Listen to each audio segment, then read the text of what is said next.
So yung mga langga, magluluto tayo ng simple lunch for today. Ayan lang guys, oh, gagawa lang tayo ng ganyan. Inihaw cook lang today So ito mga langga, hugasan natin at saka slice into half. Para hindi yan ang ilagay natin doon sa hindi masyado marami. Ma-over flavor na ng kamatis yung yung gnocchi natin. Gnocchi na ayan. So, ayan mga langga, oh, ilagay na natin dyan nag-ano na siya kasi, nag-boiling na siya kasi. Actually, lagyan daw yan ng salt, pero may paminta kasi itong salt ko, kaya diretso na yan, guys. Lagyan natin yan ng paminta, at saka salt lang nakalagay dito na instruction, guys, pero di bali na. Siya. Lagay ko na nito, tapos, i-boil lang siya, remain in 2 minutes. Tapos mag-flow up lang siya guys mamaya ha. Tapos ito naman mga langga, pinakuluan ko lang yan siya. Ayan, lagyan ko rin yan siya ng asin at paminta din Tapos mamaya, pag wala na siya masyadong tubig, lalagyan ko rin yan siya ng butter. So see you later. So ayan mga langga, malapit na siya.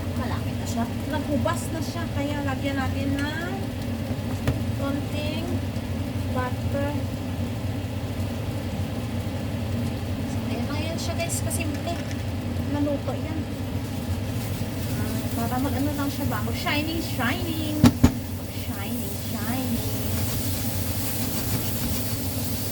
Kasi na yung pagkain namin mamaya. Diba? Cute niya. Pwede nga sana lagyan niya ng guys. Ano tawag niya?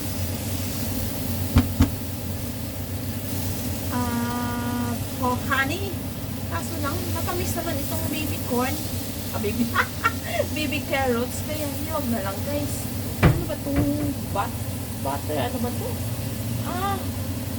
Half margarine pala to guys. Half butter. Kaya pala ganyan siya. Di ba rin na guys, masarap pa rin yan. Tapos, busan natin yan ng konting dry parsley. Ay, hindi nga sana may dry. Ito guys, white rice salad na lang. Kasi may onions yan siya. Oh, yung bango-bango guys. Tingnan niyo, nagkukulo-kulo na rin yan dyan. Pag mag-flow up na yan siya, tapos na rin yan siya. So, yung mga langga, tapos siya.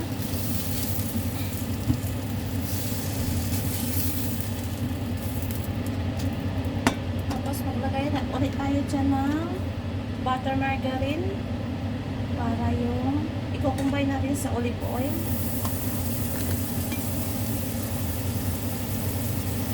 Para i-brown natin dito yung onions at saka kamatis.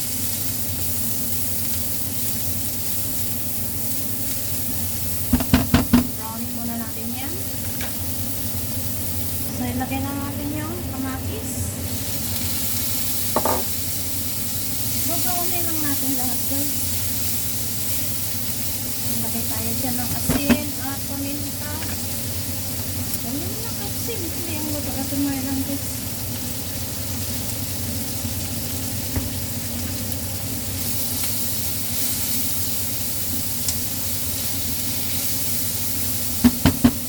Kukuha tayo ng konting sabaw dito sa gnocchi.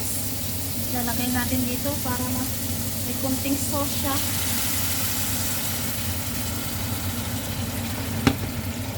Okay.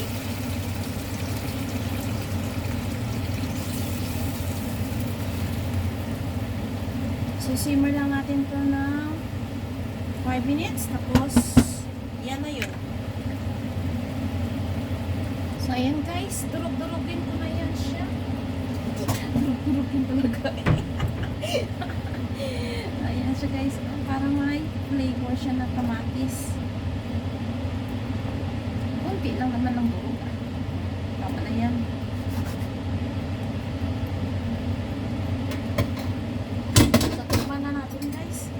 flavor nito, guys.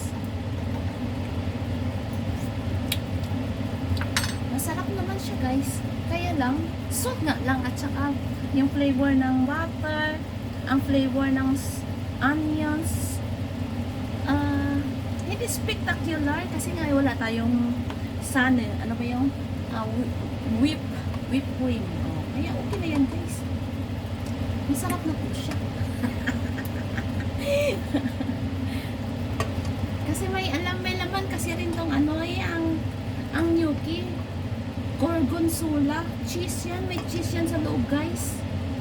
Kaya spectacular na rin yan siya altogether na kakainin mo. Uy. Plus may side dish tayo dito. O, yan na yun. Tapos, lagyan natin ng additional na ng color. O, diba? Ganyan lang. Simple. Yan na mga langga. Maraming salamat sa panonood. Sana ay nagustuhan yung luto anyhow cook ni Ate Marlon. Maraming salamat. Bye-bye, guys. At saka God bless you. Happy sa birthday. Have a weekend. Papay na yan siya, guys. Naka-switch off na yan siya. Sarap. Tapos, papakita ko sa inyo, ha? Para naman maniwala kayo na na may laman po yan siya. Ayan, teka. Kailangan malaki ang patsama nito. Ganito magkain siya, guys. Oo. Sit aside natin yan para may hindi mawala yung sauce niya. Siya. Oh, ito na. The moments of truth. So, ayan. May cheese sa loob. Ano may tawag nun? Gorgonzola? Ano, hindi ako makakaano. Oh, gorgonzola. Ayan. Thank you so much for watching. Alam ako 7 minutes. Bye-bye na, guys. I love you, guys. Kainan na po. Maraming salamat. Oh, hanggang na. Bye-bye.